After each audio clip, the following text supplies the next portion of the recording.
l'évolution du pacte asile-migration. Je remarque toutefois que face aux destructions des infrastructures vitales en Ukraine, rien n'est budgété pour un éventuel nouvel afflux en 2023. Et je suis de ce point de vue-là inquiété. Troisième remarque, 17 000 morts en Méditerranée depuis 8 ans. C'est un drame et un échec absolu à la fois de l'Europe et de l'Afrique. Un drame qui nourrit les passeurs et pour lequel une coopération et une compréhension entre les États des deux côtés de la Méditerranée est indispensable.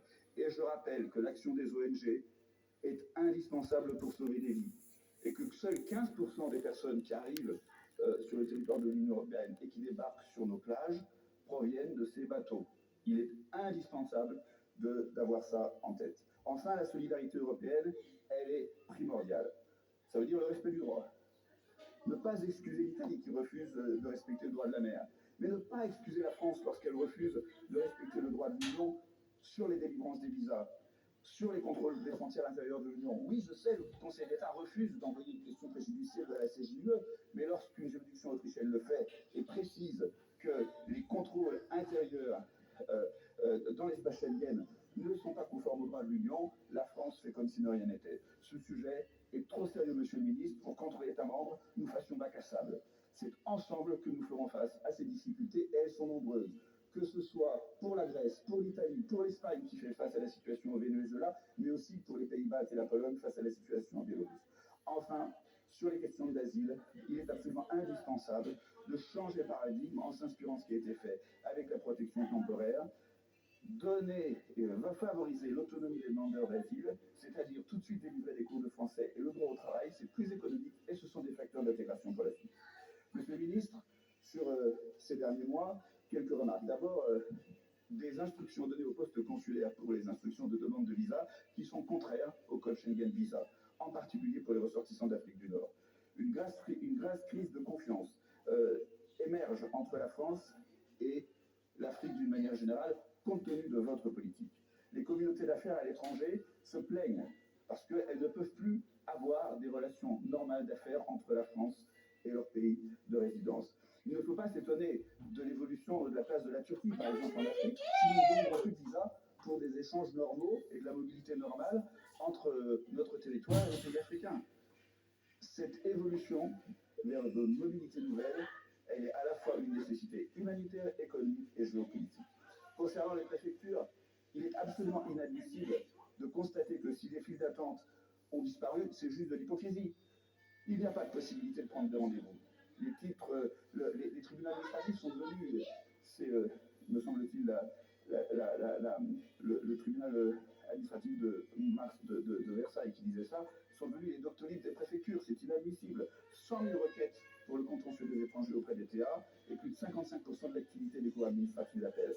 Ce n'est pas normal, cela coûte très cher à l'État.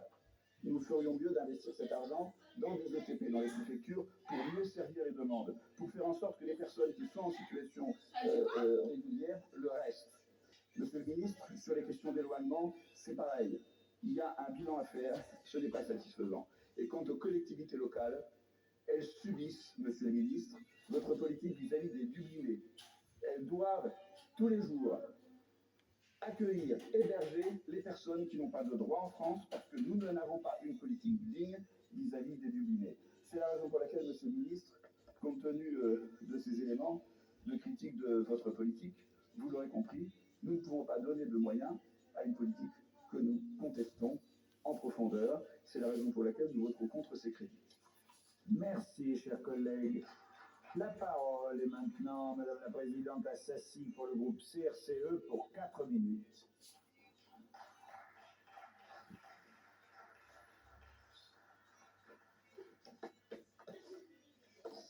Monsieur le Président, Monsieur le Ministre, mes chers collègues, la mission budgétaire, donc immigration, asile et intégration pour 2023 est en hausse de 6% par rapport au budget 2022, mais c'est encore bien loin d'une réelle prise en compte des besoins et des enjeux en la matière.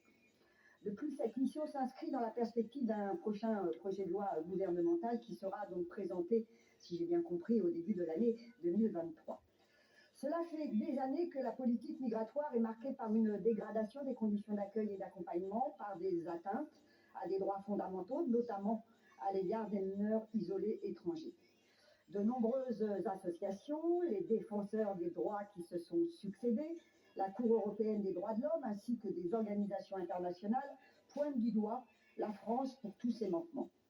La loi Asile-Immigration de 2018, à laquelle nous nous sommes fortement opposés, n'était ni équilibrée ni efficace et elle a complexifié le droit d'asile et des étrangers. Elle a ainsi accentué la mise sous contrôle des demandeurs d'asile et multiplié les obstacles et les contrôles afin d'entraver l'accès des étrangers à leurs droits fondamentaux. Les dispositifs mis en œuvre, tels que le raccourcissement des délais de recours, le doublement de la durée de rétention, n'ont pourtant pas eu l'effet dissuasif, entre guillemets, escompté par le gouvernement. En revanche, la rétention des enfants a continué de croître, les centres de rétention administrative sont saturés et l'externalisation de la politique de contrôle migratoire est renforcée. S'agissant du droit d'asile, je souhaite rappeler ici que c'est un droit fondamental, profondément ancré dans notre tradition républicaine. À ce titre, il est tout à fait regrettable que l'une de ces institutions, l'OFPRA, soit confrontée depuis plusieurs années à des départs et à une forte rotation de ses agents. Cette situation s'explique par la difficulté des missions confiées à ces agents, par des pressions dont ils font l'objet pour accélérer l'examen des dossiers de personnes qui ont vécu le plus souvent des drames dans leur pays d'origine. La pression de la politique du chiffre à laquelle sont soumis ces agents influe directement sur la qualité des décisions. Et le recours à des cabinets de conseil privés pour réduire les délais de traitement des demandes d'asile n'a pas été d'une part des plus appréciés par les personnels et d'autre part des plus efficaces. Les personnels de la CNDA sont dans la même situation et dénoncent une logique comptable dans la gestion des dossiers de l'asile. Par ailleurs, notons que dans la mission qui nous occupe ce matin, le montant de l'allocation demandeur d'asile a diminué d'un tiers. Cette baisse est justifiée par des crédits non consommés l'an dernier. Rappelons quand même que le montant de l'ADA s'élève aujourd'hui à 6,80 € par jour pour une personne, plus 3,40 € par jour par personne supplémentaire avec une majoration en cas d'absence d'hébergement. Ce qui, vous l'avouerez, demeure manifestement insuffisant pour vivre dignement. En ce qui concerne l'hébergement des demandeurs d'asile, malgré les créations de places intervenues ces dernières années, le dispositif national d'accueil pour les demandeurs d'asile demeure marqué par un important sous-dimensionnement. Notre dispositif d'asile continue de souffrir d'une saturation des dispositifs d'hébergement. Il convient aussi de souligner que les autorités françaises ont le devoir d'offrir un dispositif d'accueil aux demandeurs d'asile et réfugiés et peuvent être tenus responsables de la défaillance du dispositif national d'accueil. En ce qui concerne l'état des centres de rétention que nous connaissons bien, nous rejoignons la contrôleure générale des lieux de privation de liberté qui déplore des investissements immobiliers prioritairement orientés vers un accroissement de la sécurité et non à un entretien et une réfection des locaux permettant d'assurer à minima un accueil digne des personnes.